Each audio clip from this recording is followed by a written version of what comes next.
우리 이 시간 다 함께 자리에서 일어나셔서 오늘 우리에게 주시는 하나님의 말씀 함께 보겠습니다. 오늘 우리에게 주시는 하나님의 말씀은 사도행전 19장 21절부터 40절까지의 말씀입니다. 사도행전 19장 21절부터 40절까지의 말씀 제가 읽겠습니다. 이 일이 있은 후에 바울이 마게도냐와 아가야를 거쳐 예루살렘에 가기로 작정하여 이르되 내가 거기 갔다가 후에 로마도 보아야 하리라 하고 자기를 돕는 사람 중에서 디모데와 에라스도 두 사람을 마게도냐로 보내고 자기는 아시아에 얼마 동안 더 있으니라. 그때쯤 되어 이 도로 말미암아 적지 않은 소동이 있었으니 즉 데메드리오라 하는 어떤 은장색이 은으로 아데미 신상 모양을 만들어 직공들에게 적지 않은 벌이를 하게 하더니 그가 그 직공들과 그러한 영업하는 자들을 모아 이르되 여러분도 알거니와 우리의 풍족한 생활이 이 생업에 있는데 이 바울이 에베소뿐 아니라 거의 전 아시아를 통하여 수많은 사람을 권유하여 말하되 사람의 손으로 만든 것들은 신이 아니라 하니 이는 그대들도 보고 들은 것이라. 우리의 이 영업이 천하여질 위험이 있을 뿐 아니라 큰 여신 아데미의 신전도 무시당하게 되고 온 아시아와 천하가 위하는 그의 위엄도 떨어질까 하노라 하더라. 그들이 이 말을 듣고 분노가 가득하여 외쳐 이르되 크다 에베소 사람의 아데미여 하니 온 시내가 요란하여 바울과 같이 다니는 마게도냐 사람 가이오와 아리스다고를 붙들어 일제히 연극장으로 달려 들어가는지라. 바울이 백성 가운데로 들어가고자 하나 제자들이 말리고 또 아시아 관리 중에 바울의 친구된 어떤 이들이 그에게 통지하여 연극장에 들어가지 말라 권하더라. 사람들이 외쳐 어떤 이는 이런 말을 어떤 이는 저런 말을 하니 모인 무리가 분란하여 태반이나 어찌하여 모였는지 알지 못하더라. 유대인들이 무리 가운데서 알렉산더를 권하여 앞으로 밀어내니 알렉산더가 손짓하여 백성에게 변명하려 하나 그들은 그가 유대인인 줄 알고 다 한 소리로 외쳐 이르되 크다 에베소 사람의 아데미여 하기를 2시간이나 하더니 서기장이 무리를 진정시키고 이르되 에베소 사람들아 에베소시가 큰 아데미와 제우스에게서 내려온 우상의 신전지기가 된 줄을 누가 알지 못하겠느냐. 이 일이 그렇지 않다 할 수 없으니 너희가 가만히 있어서 무엇이든지 경솔이 아니하여야 하리라. 신전의 물건을 도둑질하지도 아니하였고 우리 여신을 비방하지도 아니한 이 사람들을 너희가 붙잡아 왔으니 만일 데메드리오와 그와 함께 있는 직공들이 누구에게 고발할 것이 있으면 재판 날도 있고 총독들도 있으니 피차 고소할 것이요 만일 그 외에 무엇을 원하면 정식으로 민회에서 결정할지라. 오늘 아무 까닭도 없는 이 일에 우리가 소유 사건으로 책망받을 위험이 있고 우리는 이 불법 집회에 관하여 보고할 자료가 없다 하고 이에 그 모임을 흩어지게 하니라. 아멘. 오늘 우리에게 주시는 하나님의 말씀입니다. 자리에 앉아주시기 바랍니다. 오늘도 함께 예배하는 여러분 모두에게 주님의 큰 은혜가 임하기를 간절히 소원합니다. 에베소의 복음이 전해지고 이 에베소에 전례가 없었던 놀라운 부흥이 일어나게 됩니다. 그리고 복음이 전해지는 곳마다 놀라운 하나님의 능력이 나타나고 그렇게 하나님의 능력을 체험하거나 목격한 많은 사람들은 그동안 자신들이 믿고 따르던 헛된 미신을 버리고 이제 하나님 앞으로 나아오게 되지요. 정말 놀라운 부흥의 역사가 에베소에서 일어나고 계속되어지고 있다라는 것을 우리가 지난주까지의 말씀을 통해서 함께 보았습니다. 그렇지만 늘 그랬듯이 복음이 부흥되는 곳에는 복음을 시기하고 반대하는 이들이 반드시 나타나게 마련입니다. 에베소에서 복음이 사람들의 삶과 문화를 바꾸기 시작하자 이 때문에 그동안 자신들이 해오던 일에 지장을 받는 사람들이 있었는데 그들은 바로 이방신 숭배와 관련된 일을 해오던 사람들이었습니다. 24절을 보면은 데메드리오라는 사람이 등장을 하는데요. 그는 은장색, 즉 은세공업자, 즉 은을 세공하는 일을 하던 사람이었습니다. 그리고 특별히 그는 은을 세공해서 이 아데미의 신상을 만드는 일을 했습니다. 이전에도 말씀을 드렸지만 이 에베소는 아데미, 즉 아르테미스를 주신으로 하는, 주로 섬기는 그런 도시였습니다. 아르테미스는 로마식으로 다이아나라고 불리는 여신이었는데, 그리스 로마 신화에 의하면은 야생동물과 사냥의 신이기도 하지만, 이 당시에는 주로 다산과 풍요의 상징으로, 또 풍요의 신으로 그렇게 섬겨져 왔습니다. 그 때문에 당시에 아르테미스 신상은요, 이 가슴을 무려 12개나 가진 모습으로 만들어졌다고 합니다. 지금도 에베소에 가면은 이 아르테미스 여신상이 상당히 많이 그 박물관에도 있고 또 기념품으로 팔기도 하는데, 공통적으로 이 아르테미스 여신의 여신상은 가슴이 여러 개 달려있는, 12개, 어떤 여신상은 그 이상 달려있는 그런 모습으로 그렇게 만들어지고는 합니다. 당시 에베소에는 세계 7대 불가사의 중에 속하는 이 크고 웅장한 아르테미스 신전이 있었고요. 또 해마다 5월이면은 이 여신을 기념하는 큰 축제가 열리고는 했답니다. 그리고 사람들은 저마다 부적처럼 크고 작은 아르테미스 신상을 가지고 있었는데, 집에 세워놓는 큰 신상에서부터 또 자신의 몸에 지니고 다니는 작은 신상에 이르기까지 금이나 은 혹은 저렴한 진흙으로 만들어진 크고 다양한 모양의 아르테미스 신상을 지니고 있었다고 합니다. 그렇기에 이 아르테미스 신상을 만드는 직업을 가진 사람들은 꽤나 짭짤한 수입을 벌어들이고 있었지요. 19절 후반부에 보면은요, 데메드리오가 사람들을 충동하면서 이런 말을 하지요. 우리가 풍족한 생활이 이 생업에 있다. 우리의 풍족한 생활이 이 생업에 있다. 이런 말을 하는 것으로 보아서 당시 우상을 제작하고 판매하던 이 은세공업자들은 매우 부유한 삶을 살았던 것으로 보입니다. 이 말은 복음이 부흥하기 이전에 에베소에 얼마나 우상 숭배가 만연해 있었는지를 짐작할 수 있게 해주는 그 부분이지요. 그런데 어느 날 그들에게 한 가지 문제가 생겼습니다. 다름이 아니라 바울이라는 사람이 전한 복음으로 인해서 사람들이 그동안 믿고 따르던 그 미신을 버리고 예수님을 믿고 따르는 그리스도인이 되기 시작했다라는 것이지요. 그들은 그동안 소중하게 여겨왔던 주술책을 불태워버렸고, 또 집에 모셔두거나 혹은 몸에 지니고 다녔던 아르테미스 신상 같은 그런 우상들을 모두 버리거나 불태워버렸고, 또 이제 더 이상 그것들을 필요로 하지 않았습니다. 그러다 보니 자연스럽게 우상을 만드는 그들의 수입은 점점 줄어들 수밖에 없게 된 것이지요.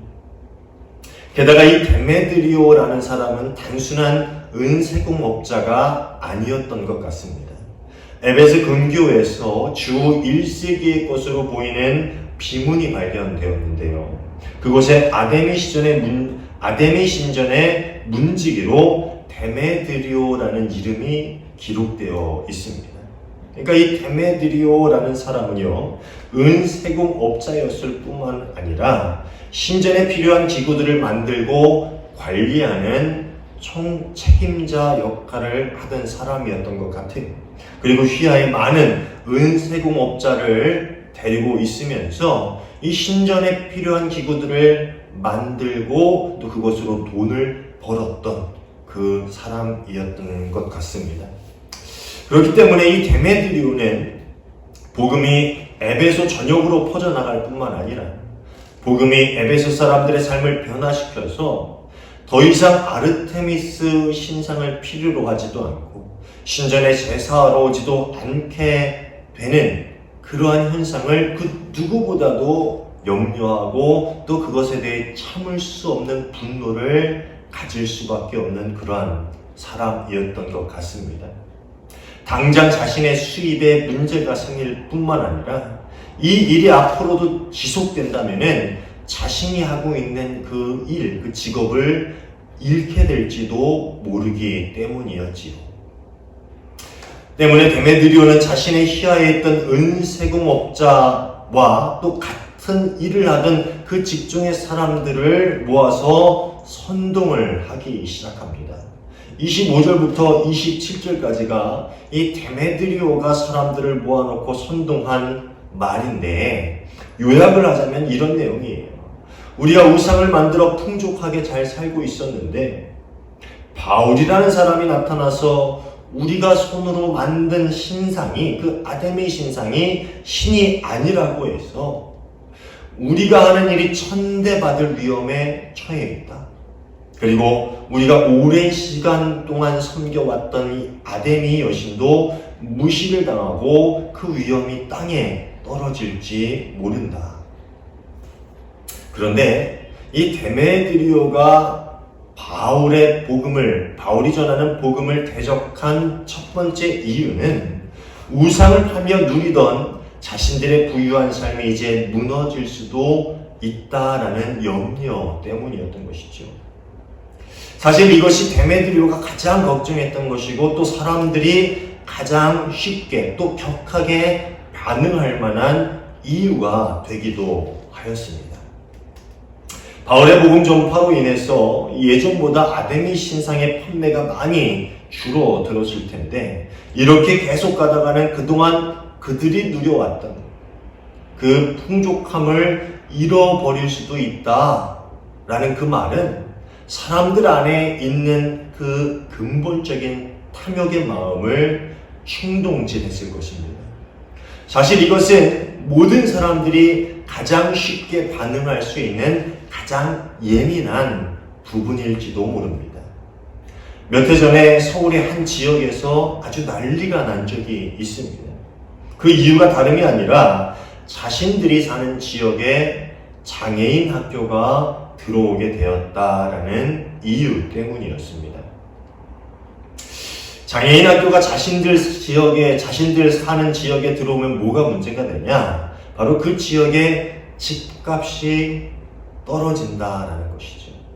그 이유 때문에 많은 사람들이 모여서 장애인 학교가 자신들이 사는 지역에 들어오지 못하게 하기 위해서 시위를 벌였고요. 그것이 이슈가 되어서 뉴스에 나온 것을 제가 보았습니다. 뉴스를 보는데 이 장애인의 부모님들이, 장애 학생들의 부모님들이 그렇게 시위를 하는 사람들 앞에서 무릎을 꿇고 눈물을 흘리면서 제발 이곳에 장애인 학교가 들어오게 해달라고 이렇게 부탁을 하는데도 이 사람들이 시위를 하던 사람들이 아주 격렬하게 화를 내면서 반대하는 그 모습에 제가 그것을 보면서 얼마나 화가 났는지 몰라요. 얼마나 마음이 아팠는지 모릅니다. 장애인들이 세상에서 차별 없이 살아가고 또 살면서 불편함을 최대한 덜 느낄 수 있도록 비장애인들이 배려해야 한다라는 것은 어린 아이들도 다 아는 기본 상식일 것입니다. 우리 비장애인들이 장애인들을 위해서 그런 세상을 만들어가고 또 배려해야 된다는 것, 그것을 모르는 사람은 세상에 없겠지요.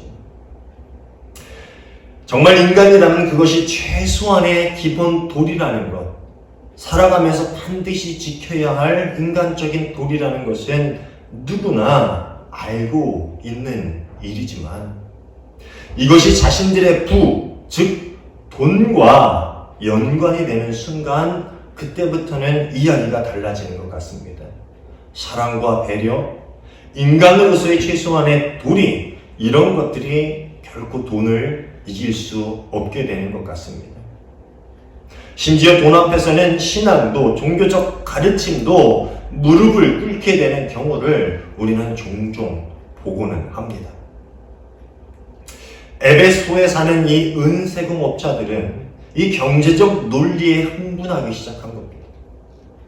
자신들의 벌이에, 자신들의 그 재정에 당장 문제가 생긴다는 말에 그들은 분노하기 시작한 것이지요. 그들의 이런 원색적인 싸구려 분노에 데메드리오는 그럴듯한 옷을 입히기 시작하지요. 그것은 자신이 숭배하고 있는 신 아데미와 관련된 문제들입니다. 복음이 전해지기 시작하면서 자신들의 하는 일, 자신들의 직업 또한 천하게 여겨질 수 있고, 또 신전도 무시를 당하고, 또 아데미 신의 위엄도 떨어질 수도 있다라는 것이 바로 그럴듯하고 고상해 보이는 이유였습니다. 그들의 싸구려 원색적인 분노에 그럴듯한 종교적 신심의 옷을 입히기 시작한 것이지요. 근본적으로 돈 문제 때문에 화가 난 은세공업자들은 이제 그럴듯한 선동의 이유가 마련되었으니 자신들 안에 있는 분노를 노골적으로 표출하기 시작합니다. 28절의 말씀입니다. 거기에 서 있는 사람들이 이 말을 듣고 격분해서 에베소 사람의 아데미 여신은 위대하다 하고 소리를 질렀다. 여기서 사람들이 외친 에베소 사람의 아데미 여신은 위대하다라는 이 말은 그들의 제의 때나 혹은 절기 때 이 아데미 여신을 찬양하기 위해서 만든 이 종교적 구호 같은 것입니다. 이 표현은 그 당시의 비문에도 기록이 되어 있는데요. 아데미 축제에서 열성적인 신자들이 소리를 지르면서 자신의 신앙을 표현하는 일종의 기도문 같은 구호였다고 합니다. 그러니까 그들의 본심은 이 에베소의 사람들이 복음을 따르다 보면은 자신들의 생업에 지장이 생기게 되고 더 이상 부유한 삶을 살아갈 수 없을까, 살아갈 수 없을지도 모른다라는 그런 걱정 때문에 이 때문에 분노하는 마음이 분명히 생겼지만 겉으로는 마치 자신들의 종교를 향한 신심이 강한 것처럼 그것 때문에 자신들이 그렇게 분노했던 것처럼 위장해서 자신들의 분노를 표출했던 것이지. 결국 이들은 자신들의 분노를 풀기 위해서 바울과 함께 복음을 전하는 사람들 중 가이오와 아리스다고 이 두 사람을 붙잡아서 연극장, 즉 원형극장으로 끌고 갑니다. 지금도 에베소 유적지에 가면은 원형극장이 고스란히 남아 있는데 그 규모가 엄청납니다. 무려 25,000명의 사람을 수용할 수 있다고 하니까 실제로 엄청난 규모의 극장이었을 것입니다. 그들이 원형극장으로 두 사람을 끌고 간 이유는요. 그 당시에 원형극장이 공적인 모임의 장소가 되었기 때문인데 아마도 그 둘에게 자신들의 분노를 풀기 위해서였겠지요. 죄를 물어서 너희가 어떻게 아데미 신을 그렇게 무시할 수가 있냐 하는 그 죄를 물어서 해를 가함으로 그리스도인들에게 경고의 메시지를 주려고 했던 것이었을 것입니다. 아마 그런 이유 때문에 그들을 그 원형극장 공개적인 장소에 데려가서 이렇게 위협하고 해를 가하려 했던 것이겠지요. 그리고 그 무리 안에는 이 소돔으로 인해서 불안함을 느끼는 또 다른 부류의 사람들이 있었습니다. 바로 유대인들이었지요. 33절을 보면은요, 유대인들이 무리 가운데 있다가 알렉산더라는 사람을 내세워서 어떤 변명을 하려고 합니다. 이 구절에 대해서는 많은 해석이 있지만 아마도 유대인들이 이 소도를 보면서 자신들에게까지 이 소동의 불똥이 튀지 않을까 그런 걱정을 했던 것 같습니다. 왜냐하면 유대인들 또한 아데미 여신에게 경배하지 않는 그런 사람들이었기 때문이지요. 그들은 오직 하나님만 경배하니까, 유대인들은. 그러니까 아데미 여신에게 경배하지 않는 사람이다 보니까 이 소요의 불똥이 우리에게 튀지 않을까라는 그런 걱정을 했다라는 것이지요. 이들은 반그리스도적인 그리스도교적인 그 감정이 이 반유대적 감정으로까지 번지지 않을까라는 그런 걱정 때문에 유대인들 중에 알렉산더라는 사람을 내세워서 자신들은 그리스도인들과 다르다라는 그런 변명을 하려 했던 것으로 보입니다. 여기서 등장하는 알렉산더라는 사람의 이름이 디모데 서신에도 2번 나오게 되는데요. 아마 동일 인물이었을 것으로 그렇게 생각을 합니다. 디모데 후서 4장 14절을 보면은요, 그의 직업에 대해서 구체적으로 언급을 하고 있는데, 그의 직업은 구리 세공업자였습니다. 그러니까 은세공업자, 구리 세공업자, 뭐 비슷한 부류의 직업이었겠지요. 아마도 소동을 일으킨 은세공업자와 같은 부류의 직업을 가진 이 알렉산더를 내세워서 우리는 그리스도인들과는 다르다. 너희의 벌이에 지장을 주지 않는 그런 사람들이다 라는 그런 변명을 함으로써 그 소동이 자신들에게까지 피해가 오지 않도록 그렇게 예방하려고 했던 것입니다. 그렇지만 이 무리의 분노는 정말 대단했어요. 그리고 유대인들이 우려했던 것처럼 그 소동을 일으킨 무리들은 이 자신들의 분노를 아데미 여신을 섬기지 않는 유대인들에게까지 쏟아내고 있었던 것입니다. 이제 에베소에 있는 그리스도인들과 유대인들까지 해를 당하고 목숨을 잃을 수도 있는 위험 앞에, 그 위협 앞에 서 있게 된 것이지요. 어떤 변명이 어지도 주지 않고 그가 유대인이라는 이유 때문에 아무 말도 하지 못하게 하고 크다.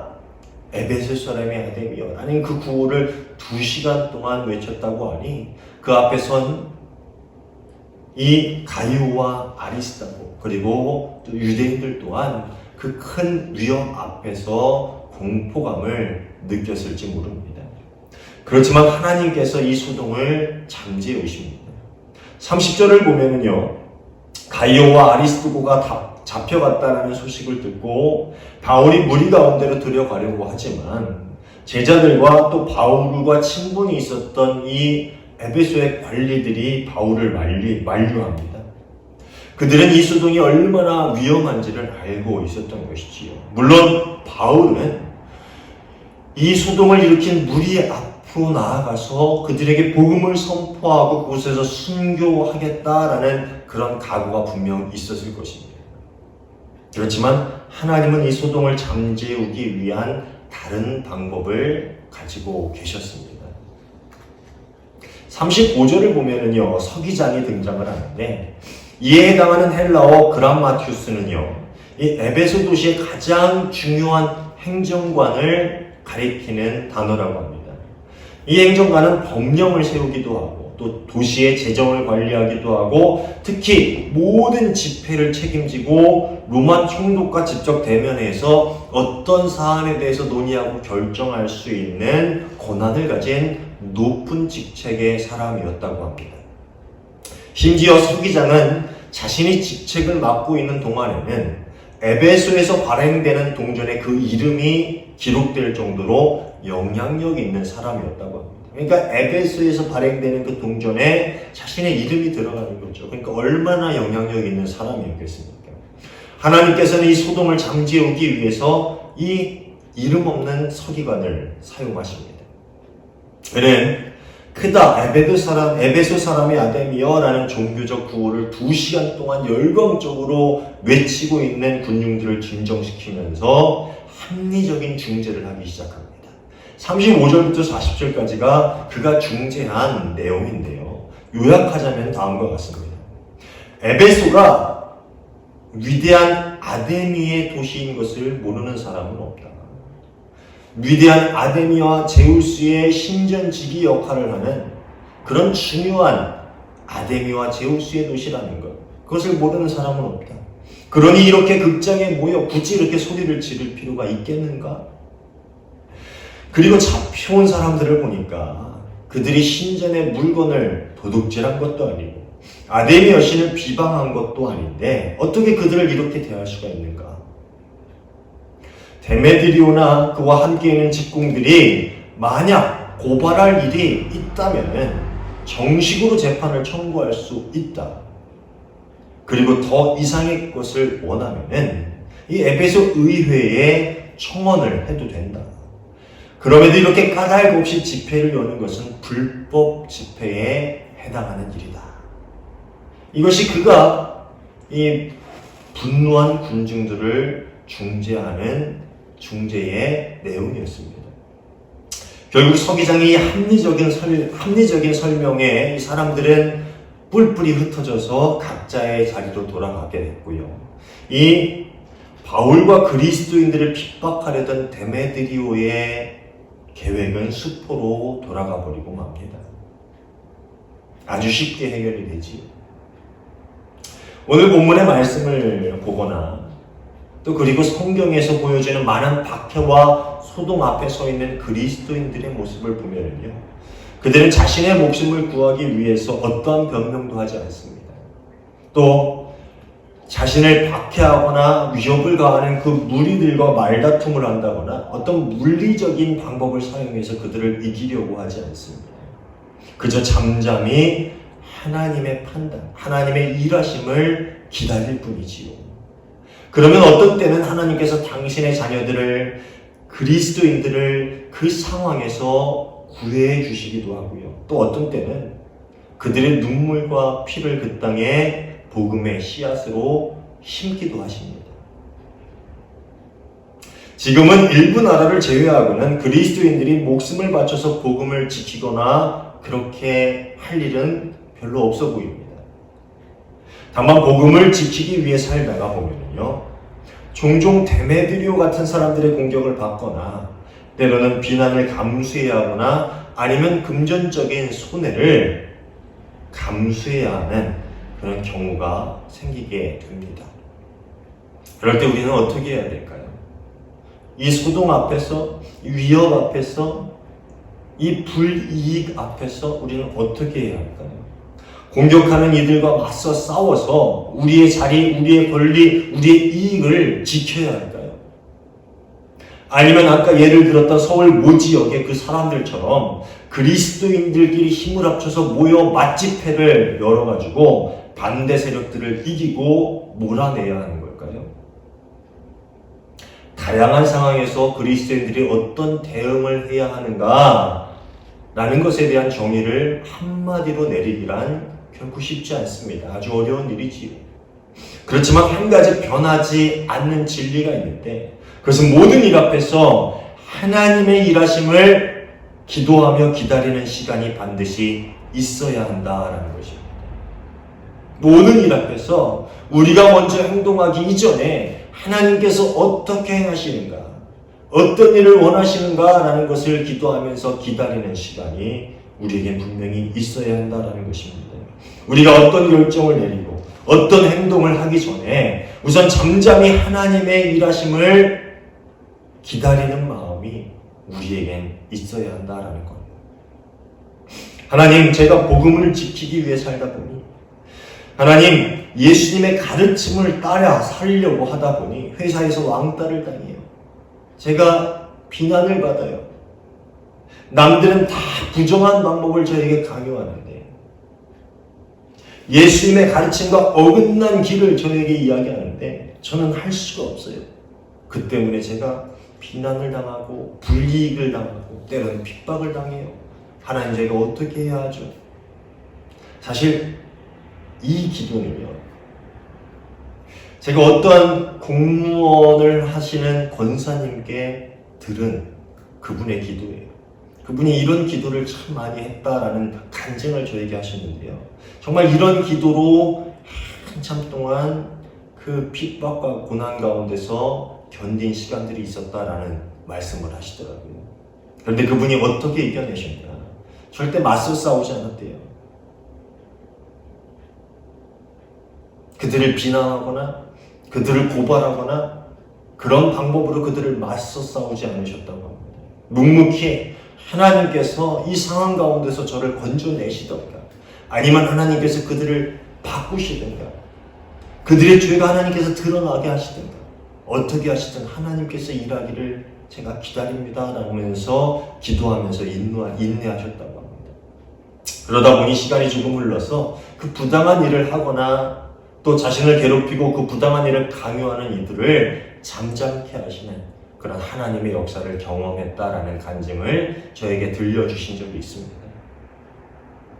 사랑하는 여러분, 소동을 잠잠케 하시는 하나님, 때로는 우리를 위기의 상황에서 구해주시는 하나님, 또 때로는 우리의 눈물을 통해서 복음의 씨앗을 우리의 삶의 자리에, 또 우리의 가정에, 또 우리가 속한 직장과 세상의 모든 곳에 뿌리시는 하나님, 심으시는 하나님, 그렇게 우리보다 더 세심하게, 더 지혜롭게 일하시는 하나님을 신뢰하면서 우리의 삶의 자리에서 복음을 지키고 전할 수 있는 저와 여러분 모두가 되시기를 간절히 소원합니다. 그렇게 우리가 먼저 말하고, 우리가 먼저 행동하고, 우리가 먼저 결정한 대로 발걸음을 내딛기보다는 우선 하나님께서 우리 앞에 놓인 문제들을 어떻게 해결해 가실 것인가 라는 것을 기대하며, 기도하며 하나님의 일하심을 기다림으로 그렇게 우리 삶 가운데 더 세심하고 지혜롭게 일해 가시는 하나님의 손길을 경험할 수 있는 저와 여러분 모두가 되시기를 주님의 이름으로 축원합니다. 기도하겠습니다. 하나님 감사합니다. 저희는 어리석지만, 또 저희는 연약하지만 하나님은 지혜롭고 강하고 전능하신 분이신 줄로 믿습니다. 그 하나님께 의지하여 저희 모든 삶의 소요를, 또 모든 어려움들을, 모든 위기의 순간들을 주님께 맡기며 기도합니다. 주님, 일하여 주시옵소서. 때로는 그 상황 가운데서 저희를 건져 주시옵소서. 또 때로는 우리의 눈물이 그곳에 심겨져 복음의 열매가 자라나게 하여 주시옵소서. 또 때로는 주님께서 일하심으로 악인을 벌하시고 그곳에 하나님의 정의를 바로 세워주시옵소서. 우리는 하나님의 계획과 방법을 알지 못하지만 그저 신뢰함으로 기도하며 복음을 지키며 삶 가운데 그리스도의 가르침을 따라 살아갈 수 있는 저희가 되게 하여 주시옵소서. 묵묵히 주님을 따라 살아가는 그 삶을 통해서 세상을 변화시키는 저희 모두가 되게 하여 주시옵소서. 주님이 함께 하심을 믿고 감사하며 예수님 이름으로 기도하옵나이다. 아멘.